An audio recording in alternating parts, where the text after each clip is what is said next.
రాజులు మొదటి గ్రంథము 9వ అధ్యాయము.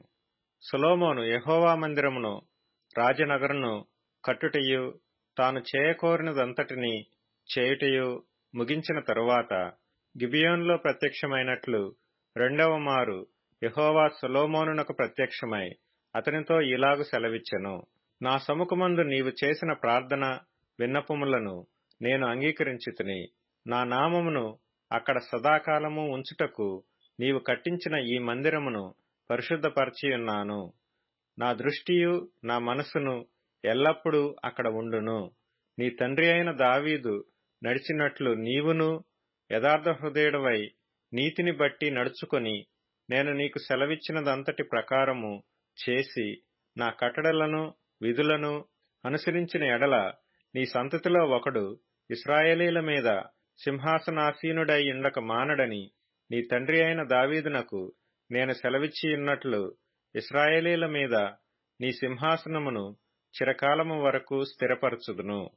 అయితే మీరేగాని మీ కుమారులేగాని ఏమాత్రమైనను నన్ను వెంబడించుట మాని నేనిచ్చిన ఆజ్ఞలను కట్టడలను అనుసరింపక ఇతరమైన దేవతలను కొలిచి పూజించిన ఎడల నేను ఇశ్రాయేలీలకిచ్చిన ఈ దేశములో వారిని ఉండనియ్యక వారిని నిర్మూలము చేసి నా నామమునకు నేను పరిశుద్ధపరిచిన ఈ మందిరమును నా సముఖములో నుండి కొట్టివేసెదను. ఇశ్రాయేలీలు సర్వజనములలో చెదరిపోయి సామెతగాను హేళనగాను చేయబడుదురు.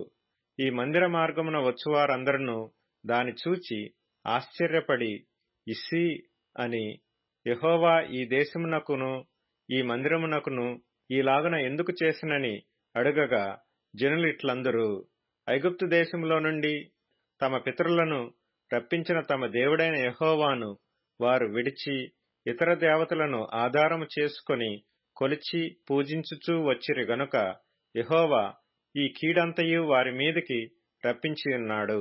సొలొమోను యెహోవా మందిరమును రాజనగరును ఈ రెండింటినీ 20 సంవత్సరములలోగా కట్టించెను. అతడు పని ముగించిన తరువాత తూరు రాజైన హీరాము సొలొమోను కోరినంత మట్టుకు దేవదారు మ్రాణులను సరళ వృక్షపు మ్రాణులను బంగారమును అతనికిచ్చియున్నందున సొలొమోను గలిలయ దేశమందున్న 20 పట్టణములను హీరాము కప్పగించెను. హీరాము సొలొమోను తనకిచ్చిన పట్టణములను చూచుటకు తూరు నుండి రాగా అవి అతని దృష్టికి అనుకూలమైనవిగా కనబడలేదు గనుక, నా సహోదరుడా, నీవు నాకిచ్చిన ఈ పట్టణములు ఏపాటివనెను. నేటి వరకు వాటికి కాబూల్ అని పేరు. హీరాము 240 మణుగుల బంగారమును రాజునకు పంపించెను. యెహోవా మందిరమును, సొలొమోను నగరమును, మిల్లోను, యెరూషలేము యొక్క ప్రాకారమును, హాసోరు, మెగిద్దో, గెజెరు అను పట్టణములను కట్టించుటకు సొలొమోను వెట్టివారిని పెట్టెను.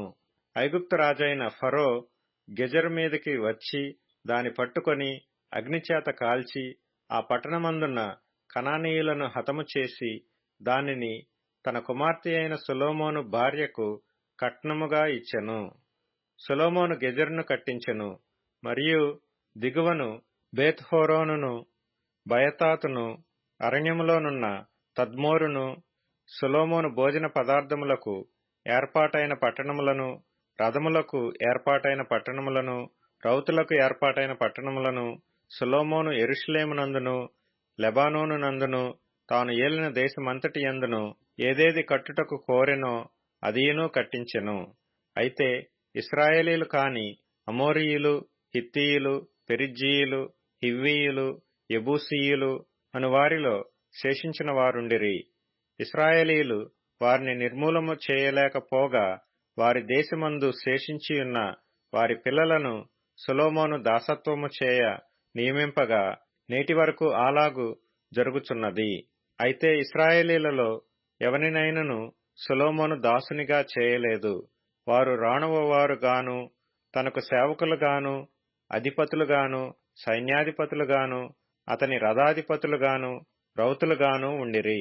సొలొమోను యొక్క పని మీదనున్న ప్రధానులు 550 మంది. వీరు పనివాండ్ల మీద అధికారులుగా ఉండిరి. ఫరో కుమార్తె దావీదుపురము నుండి సొలొమోను తనకు కట్టించిన నగరునకెక్కి రాగా అతడు మిల్లోను కట్టించెను. మరియు సొలొమోను తాను కట్టించిన బలిపీఠం మీద ఏడాదిలో 3 మార్లు దహన బలులను సమాధాన బలులను యెహోవాకు అర్పించుచు యెహోవా సముఖమందున్న పీఠము మీద ధూపద్రవ్యము వేయుచుండెను.